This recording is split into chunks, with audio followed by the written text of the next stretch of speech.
আহিবা লুজেন স্বামী আমাৰ জীৱনত আৰু সুখ নাহিব নেকি স্বামী অজানো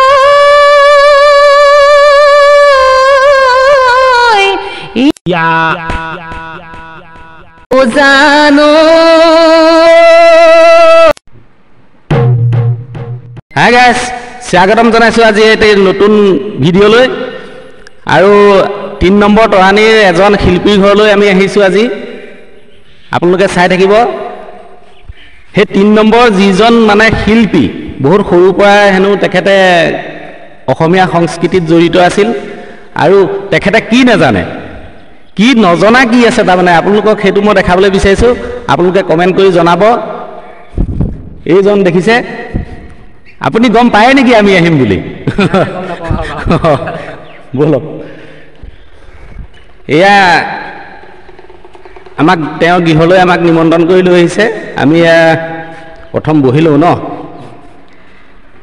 ঠিক আছে বহক আপুনি বহক আপোনাৰ কথা শুনিছোঁ যে আপুনি এজন ভাল শিল্পী বহুত সৰুৰ পৰা মানে আপুনি ভাওনা জগতত বা অসমীয়া সংস্কৃতিত আপুনি মানে জড়িত আছে বুলি কোৱা শুনিছোঁ আৰু সেইবাবে এই 3 নম্বৰ তৰাণীত মই বিচাৰি মানে আজি আপোনাৰ ওচৰত ওলাইছোঁহি প্ৰথমে আপোনাৰ পৰিচয়টো দিয়ক নমস্কাৰ মোৰ নাম শ্ৰী বলিন শইকীয়া মোৰ ঘৰ 3 নং তৰাণী মাজগাঁৱত আৰু আমাৰ থানা মেৰাপানী গোলাঘাট জিলা আপুনি অসমীয়া সংস্কৃতিটোত জড়িত হোৱা আপোনাৰ কিমান বছৰ হ'ল অসমীয়া সংস্কৃতিত জড়িত হোৱা মই প্ৰায় 4ৰ্থ শ্ৰেণীৰ পৰা মানে এই কালচাৰেল দিশটোত মানে সংস্কৃতিৰ ক্ষেত্ৰত মই আগবাঢ়িছোঁ তেতিয়াৰ পৰা মই মানে ভাওনা কৰি আহিছোঁ তাৰপিছত ভাওনা কৰিছোঁ তেতিয়া বিয়ানাম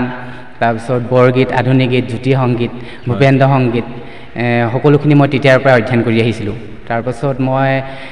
তেতিয়াৰ পৰা আজিলৈকে এই মুহূৰ্তলৈকে মানে আৰু ধৰক আজি 7-8 দিনমান হৈছে তেতিয়ালৈকে মানে ভাওনা কৰি আছোঁ বৰ্তমান হয় তাৰপাছত আৰু মই হেৰিটো ভ্ৰাম্যমানতো মই জড়িত আছিলোঁ ভ্ৰাম্যমানত মই 4 বছৰ থাকিলোঁ ভ্ৰাম্যমান মানে থিয়েটাৰ হয় থিয়েটাৰত আছিলোঁ মই 4 বছৰ পাঠশালা অঞ্চলী বুলি কয় নয়নতৰা থিয়েটাৰত আছিলোঁ বেলেগৰ ইউটিউবত চাই পেলাই মই গম পাইছোঁ যে ইউটিউবত আপোনাৰ ফোন নাম্বাৰ দিয়া আছে সেইবাবে সেই ফোন নাম্বাৰ লৈ পেলাই আপোনালৈ মই ফোন কৰি আহিলোঁ আৰু মেইন কথাটো হ'ল কি আপুনি দিহানাম আৰু হৰিৰ গুণানুকীৰ্তন মানে সকামৰ ঘৰত এনেকৈ কৰেগৈ প্ৰথমতে আপুনি শুনাওক আমাক এটি সুন্দৰ দিহানাম আপুনি পুৰস্কাৰো পাই থৈছে বুলি কোৱা শুনিছোঁ যে দিহানামত প্ৰথম স্থান লাভ কৰি থৈছে বুলি কোৱা শুনিছোঁ সেইবাবে প্ৰথম আপুনি দিহানামটো অলপ মোক গাই শুনাব নেকি এই চেগতে মই আপোনালোকক সকলোকে ধন্যবাদ জনাইছোঁ মোৰ গৃহলৈ অহাৰ বাবে আৰু তাৰ দ্বিতীয়তে মই দিহানাম মই পৰিৱেশন কৰিছোঁ প্ৰতিযোগিতামূলকো দিহানাম পৰিৱেশন কৰিছোঁ 6-7 মান মই প্ৰতিযোগিতাৰ মানে স্থান পাবলৈ সক্ষম হৈছোঁ আৰু তাৰ দ্বিতীয়তে মানে ভাওনাটো স্থান পাবলৈ সক্ষম হৈছোঁ এইখিনিতে মোৰ গুৰু মানে এজন আছিল ধমেশ্বৰ বৰা তেওঁ বৰ্তমান স্বৰ্গগামী হৈছে দ্বিতীয়তে মানে মোৰ আৰু এজন গুৰু আছে মোৰ মান্যবৰ আমাৰ ভাতৃপ্ৰতিম হীৰেশ্বৰ সোণোৱাল আৰু মানে ভাওনাৰ ক্ষেত্ৰতো মই এইখিনিতে আপোনালোকক কৈ গৈছোঁ ভাওনাৰ ক্ষেত্ৰত মোৰ হীৰেশ্বৰ সোণোৱাল আৰু প্ৰদীপ হাজৰিকা তেখেতলোকৰ দুজনে মোৰ বহুত মানে অৱদান আছে তাৰ দ্বিতীয়তে আৰু এজন আছিলে বৰ্তমান মাধৱৰাম বৰা বায়েন আছিলে তেখেত বৰ্তমান স্বৰ্গগামী হৈ গৈছে তেখেতেও আমাক কিছু মানে বহুত তেখেতে আগবঢ়াই নিছিলে এতিয়া বৰ্তমান মই আপোনালোকৰ আগত এটি দিহানামে পৰিৱেশন কৰিছোঁ বাৰু এটি কলিহে দেই অকণমান গাই শুনক মানে ৰাইজক শুনক অকণমান গাই কৃষ্ণ শংকৰ গুৰু হৰি ৰাম হৰি ৰাম ৰাম ৰাম ৰাম ৰাম কৃষ্ণ আহিবা লুজেন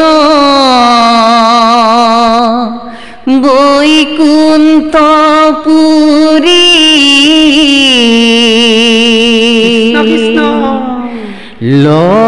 লবলৈ ভকতৰ চৰণ ধূলি আমাজৰ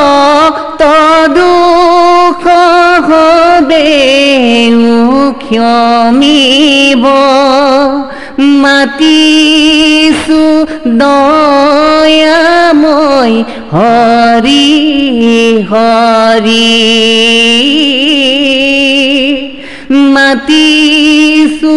দয়াময় হৰি হৰি সঁচাই আপোনাৰ কণ্ঠত সঁচাকৈ ক'বলৈ হ'লে কিন্তু যাদু আছে দেই ইমান সুন্দৰ কণ্ঠৰে আপুনি মানে হৰিনাম ভাগ মানে পৰিৱেশন কৰিছে ৰাইজক শুনাইছে আপোনালোকে এইজনে আপোনাৰ নাম বলিন আছিলে ন বলিন শইকীয়াদেৱৰ বাবে যিমান পাৰে ভিডিঅ'টো শ্বেয়াৰ কৰিব আৰু লগতে চেনেলটো ছাবস্ক্ৰাইব কৰি ৰাখিব এনেকুৱা শিল্পীসকলৰ মানে প্ৰতিভাবিলাক চাবৰ বাবে আৰু আপোনালোকে দেখি আহিছে মই এতিয়ালৈকে যিমান ভিডিঅ' দিছোঁ এই তৰাণী গাঁৱৰে প্ৰায় শিল্পীসকলৰ ভিডিঅ' দি আছোঁ দেখিছে আপোনালোকে তৰাণী গাঁওখন মানে বহুত আগবঢ়া এই অসমীয়া সংস্কৃতিৰ কাৰণে মানে গোটেই তৰাণী গাঁওখন বহুত আগবঢ়া কিন্তু এই বলিন দাই এতিয়া যি ধুনীয়া সুৰত মানে ইমান সুন্দৰ সুৰ সঁচা কথা ক'বলৈ হ'লে এয়া চাওক মই এনেই কৈছোঁ যদি চাওক মোৰ গাৰ নাম ডাল দি গৈছে থিয় খাৰা হৈ গৈছে মিছা কি ক'ম এতিয়া আকৌ মই কোৱা শুনিছোঁ কিছুমান জেগাত যে আপুনি মহিলাৰ ভাও কৰে পুৰুষৰ ভাও কৰে লগতে আপুনি বিষ্ণুৰ ভাও কৰে বা মহিলাৰ গান্ধাৰী ৰুক্মিণী এনেকুৱা ভাও কৰাও মই বহুত জেগাত শুনিছোঁ আৰু চাইছোঁ আপোনাৰ ভাওনা দেই ঠিক আছে প্ৰথম আপুনি সুশীলাৰ একোট বচন আপুনি গাই শুনক ৰাইজক ঠিক আছে মই সুশীলাৰ বচন ভাগি বাৰু গাই শুনাইছোঁ তাত যদি কিবা ভুল ভাল দি হয় আপোনালোকে ক্ষমা কৰিব স্বামী আমাৰ জীৱনলৈ আৰু সুখ নাহিব নেকি স্বামী আৰু আমি কিমান দিন এনেদৰে অনাহাৰ অনিদ্ৰাৰ জীৱন নিৰ্বাহ কৰিব লাগিব স্বামী আমাৰ জীৱনলৈ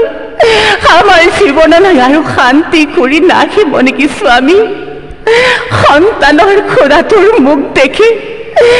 মোৰ দুই চকুৰে গংগা জল বব ধৰিছে স্বামী অ স্বামী মই আৰু অস্থিৰ হৈ পৰিছোঁ স্বামী ভোকত মোৰ প্ৰাণ যায়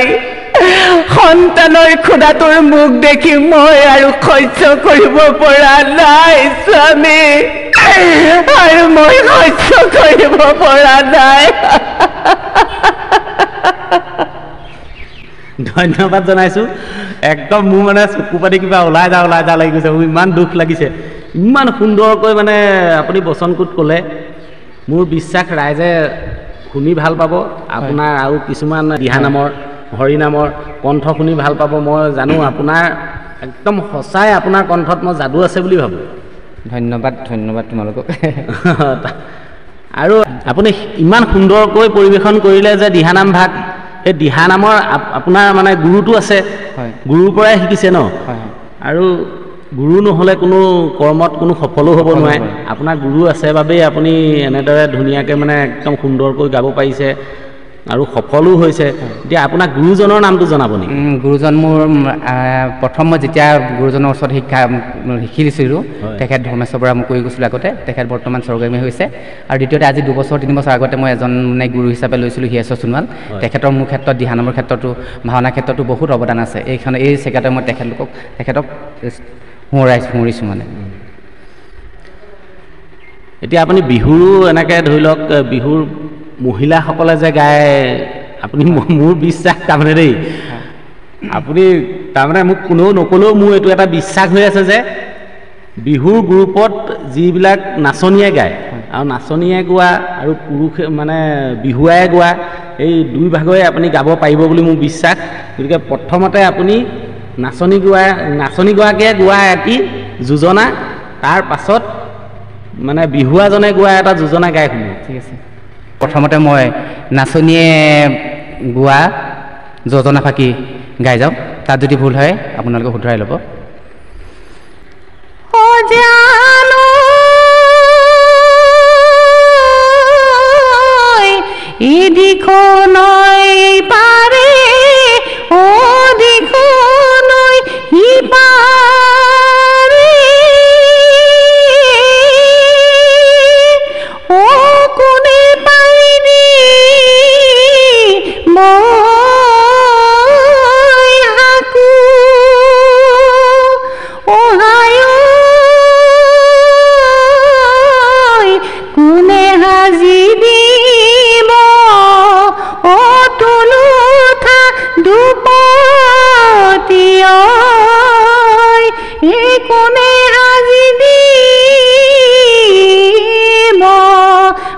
থাকো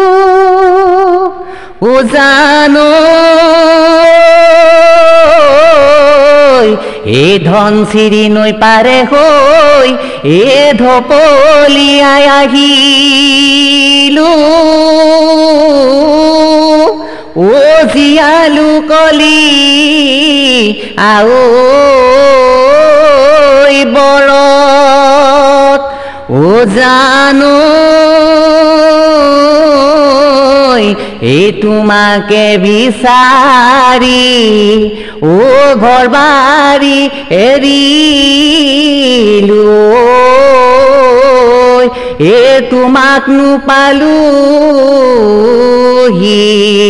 বিহু সুন্দৰ সঁচাই অতি সুন্দৰ মানে অতি সুন্দৰ আৰু আপুনি এতিয়া কাৰোবাৰ ঘৰত গৈ পেলাই যদি মাতেগে নহয়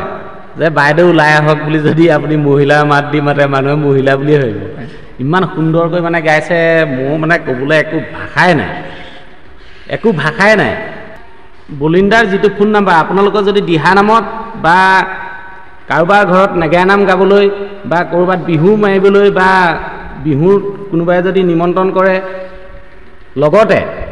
ভাওনাৰ অভিনয় কৰিবলৈ যদি আমাৰ এই বলিন্দাক দৰকাৰ হয় আপোনালোকে নিশ্চয় বিচাৰিব মোৰ বিশ্বাস স্ক্ৰীনত দিয়া আছে আমাৰ বলিন্দাৰ নাম্বাৰ এই বলিন্দাৰ নাম্বাৰটোত আপোনালোকে ফোন কৰিলেই এজনক পাব আৰু বলিন্দা আপুনি বিয়া নামো জানে বুলি কোৱা শুনিছোঁ মই ইউটিউব মানে বেলেগ ইউটিউব চেনেল এটাত চাইছিলোঁ যে আপুনি বিয়া নাম গোৱাও শুনিছিলোঁ যে বিয়া নাম এভাগ গাই পেলাই আমাৰ ৰাইজক শুনাই দিয়কচোন ঠিক আছে এতিয়া বিয়া নাম গাইছোঁ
মানে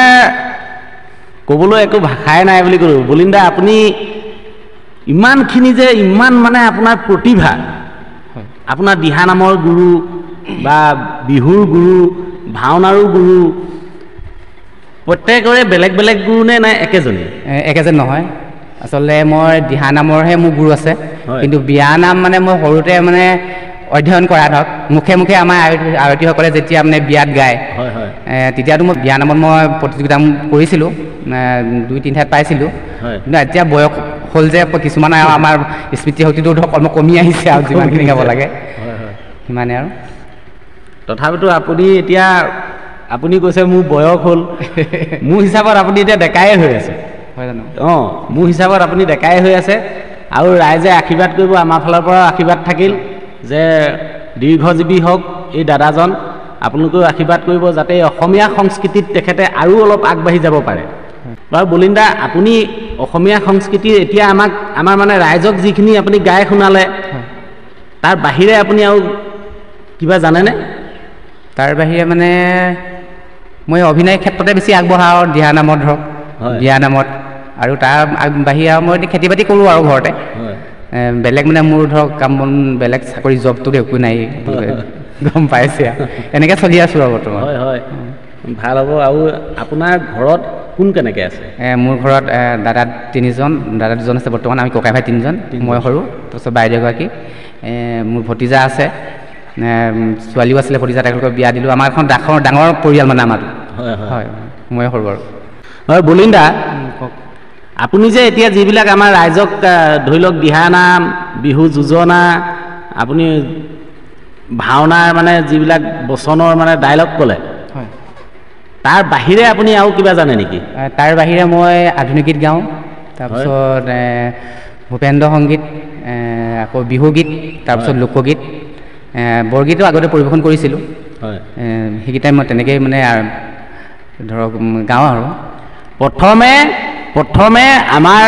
ছাবস্ক্ৰাইবাৰসকলক ভিউচাৰসকলক আপুনি এটি লোকগীত গাই শুনাই দিয়কচোন ঠিক আছে মই এটি লোকগীত গাই দিছোঁ বাৰু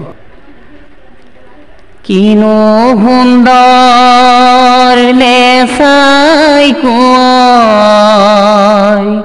কিনো সুন্দৰ লাই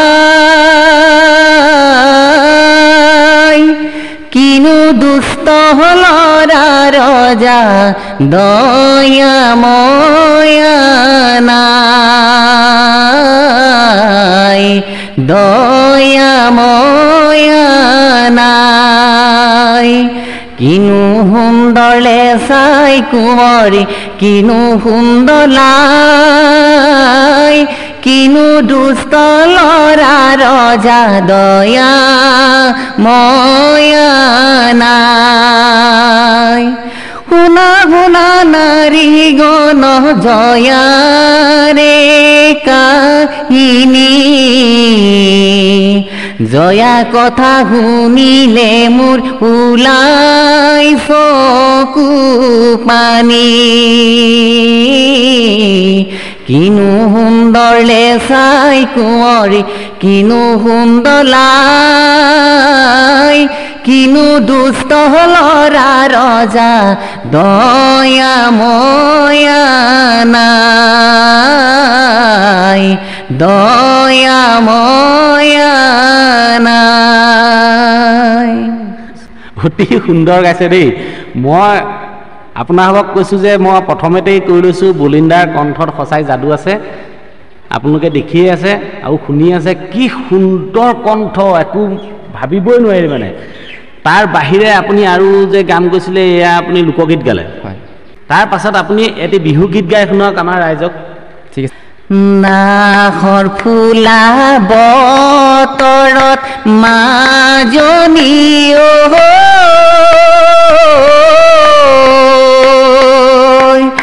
গছৰে ডালত পৰি কেতেকী চৰাইজনী গছৰে ডালত পৰি কেতেকী চৰাইজনী কিনো গীত জুৰিছে সিঅ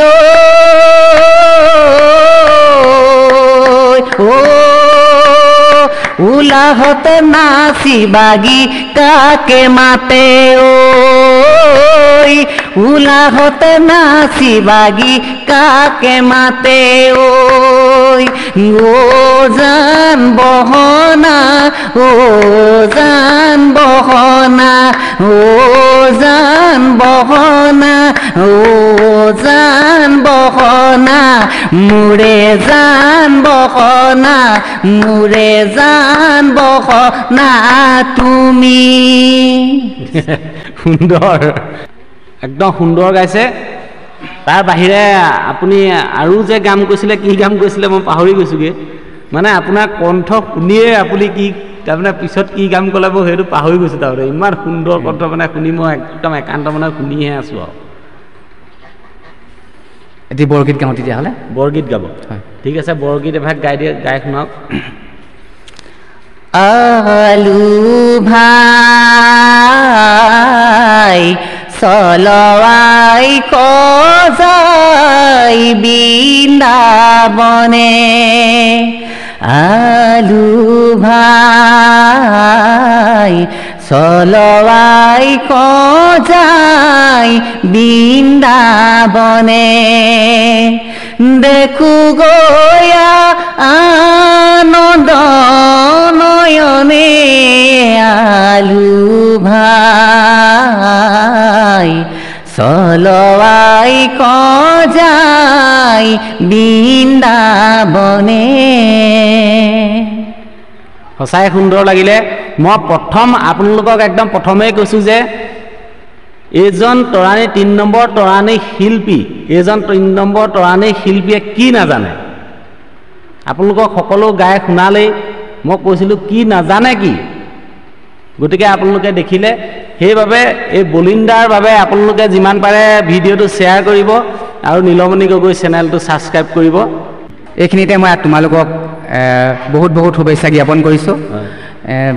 ৰাইজলৈ মই এটি বিনম্ৰ অনুৰোধ, আপোনালোকে এই নীলমণি গগৈ চেনেলটো ছাবস্ক্ৰাইব কৰি দিব, কমেণ্ট কৰিব, লাইক কৰি দিব, আৰু যাতে এই নীলমণি গগৈ চেনেলটোত আমাৰ কোনো যাতে আপোনালোকে বেয়া কমেণ্ট নিদিয়ে তাৰ বাবে আপোনালোকৰ ওচৰত মই ক্ষমা ভিক্ষা মাগিছোঁ। কৃষ্ণয়াই ধন্যবাদ। আমাৰ বলিন্দালৈও আমাৰ বহুত শুভেচ্ছা থাকিল, আৰু লগতে এই বলিন্দাক যিকেইজন